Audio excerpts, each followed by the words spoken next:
Hello, people of Earth! This is Morgan Lucas here, and I'm just going to walk you through a quick project I did. Now, because of how OBS kind of operates, it will not show both things on the screen at once, so I have to open up both windows separately. If you see a black box in the lower right, kind of tell me. I don't know if I can get rid of it, but this is what I'm doing right now. So here's the code, and here is the actual page. So you can see that. We're just going to walk through a little bit by a little bit here. Can everybody still see me? If you responded, I can't hear you. So you notice that the first line here is a little different looking, and that is because I used the introductory line, the intro class, and then I broke off from that. I think that's part of Sass. Now, this is my first time using Sass, and if you scroll down to the bottom of this page, you will see a source for how I learned to make the grids and how I learned to use Sass with this, because I don't remember exactly how I did it. Do I either put it in the main and the Sass compiles it? I think that's it, but I'm not 100% sure. So please go look at that source by Tyler Potts. And I'm going to talk about word wrap because it never stays there. So as you can see, the first line is different. You see intro here, but you also see that I branched off intro so I can modify the first line right there. Isn't that neat?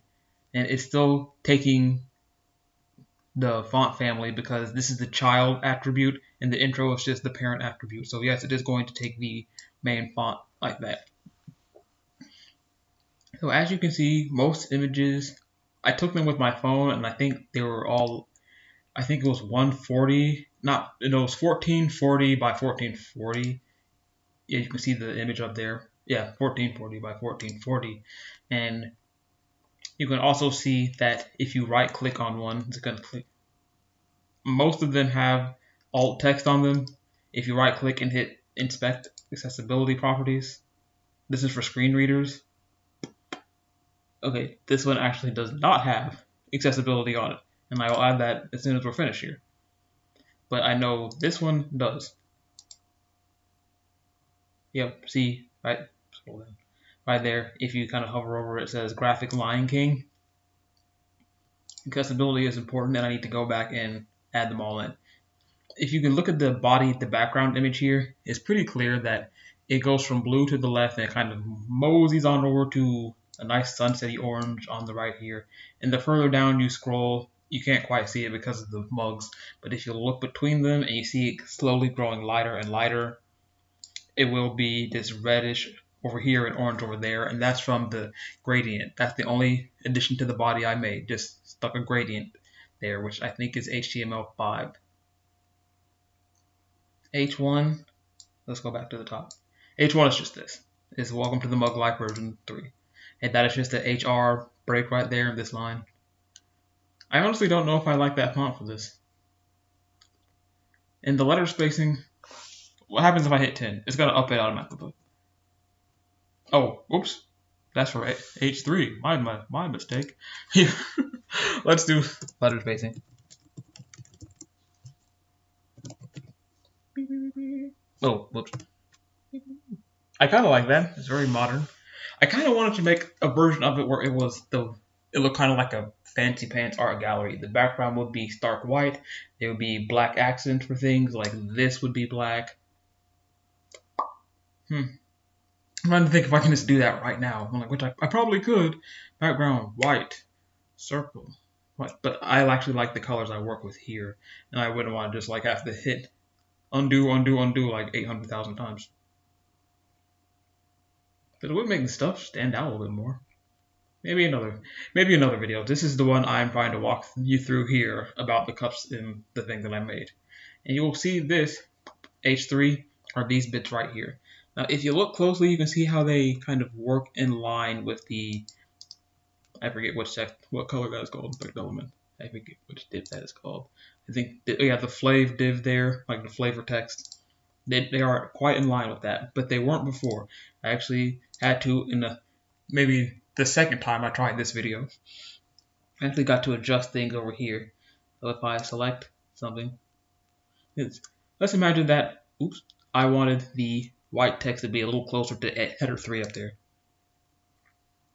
No, I don't want that. Oh, I do want that. I just had to click the right thing. There we go. Okay. So normally you can just scroll right on down and you get here to the box model. And if I remember correctly, it was padding.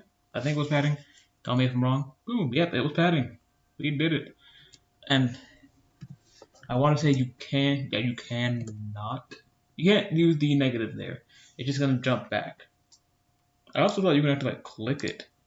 But I guess you can't do that either. So. Oh, I know what we can do. See, if you want it kind of closer to the white, let's consider doing this. I don't want 6. Okay, everything will be shifted up there, which is very interesting. I did it before. And we're not going to leave until we figure it out.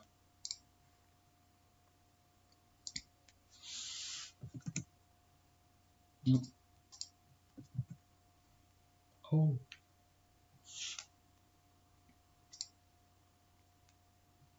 Div Lave.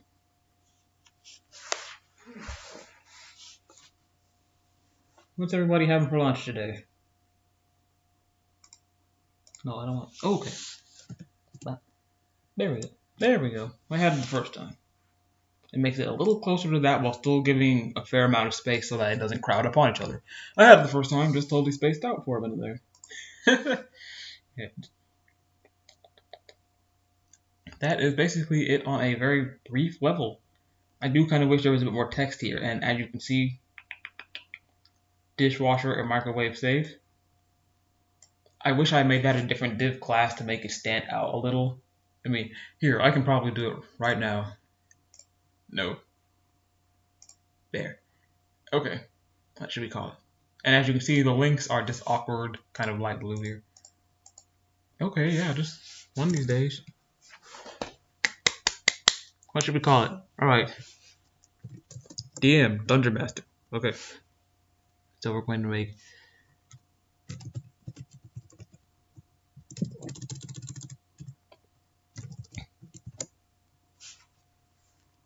this is just like a test thing.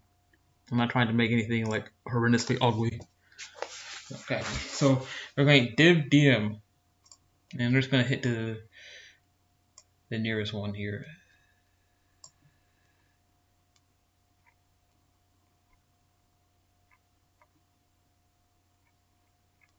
So I don't have to find it again. Ah!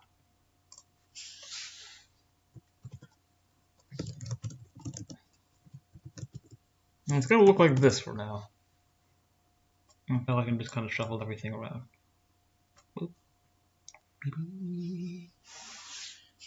Okay, so the color didn't take for some reason. This. So I shouldn't put the dot. Maybe I should put the dot in front of there. I have no idea. There we go. Okay, well, this is a little hard to see, but it did take the dark khaki, so we're gonna do something else. Boom. See it now? It's yellow.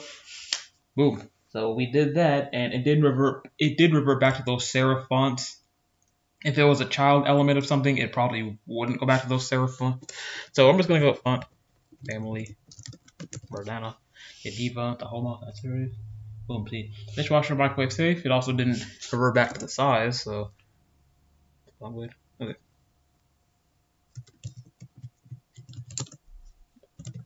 $100 is not necessarily the size, but it's like the boldness. So that's probably about what it's gonna be. Oh wait, it shouldn't be pixels, should it? Okay, yeah. So we got the color change, and that is basically my mugs in a mug. I almost had a mug shell. Okay, but my mugs in a nutshell. And if I can find out where to stop.